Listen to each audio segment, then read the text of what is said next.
screened.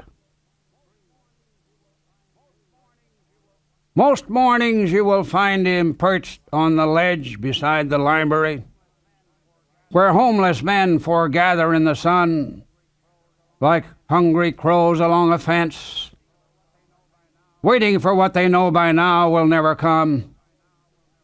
Around noon he leaves his perch and heads toward St. Anthony's to stand with hat in hand for stew and beans, and afterwards he takes his daily walk down the Embarcadero where the ships are berthed. His destination is the tower on Telegraph Hill, and there he sits all afternoon upon the parapet, watching the movement in the harbor, oblivious to the tourists who stare at him.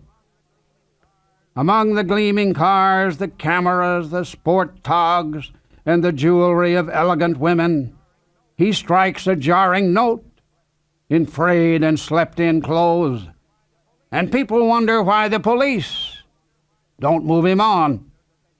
It is a wonder that they don't. Perhaps they know how useless it would be, for by tomorrow they'd see him there again. Or it may even be they still remember what those pins on his lapel were given for. 3 torpedoes made of silver, meaning this man abandoned ship that many times when wolf packs roamed the sea. Some shipmates drowned, some fried in oil, while some cracked up beside him in the lifeboat. This man survived 3 sinkings.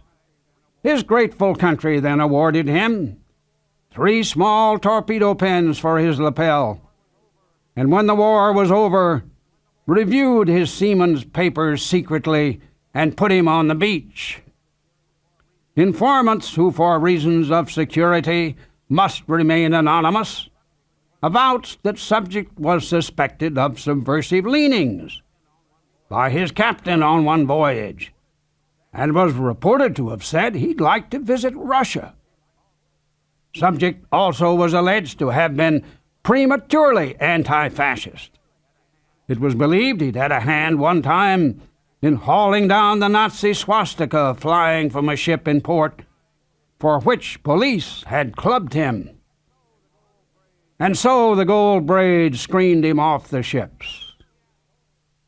He asked to hear the charges and was told the charges were a secret, but if he could guess them and reply thereto, his affidavit would receive consideration.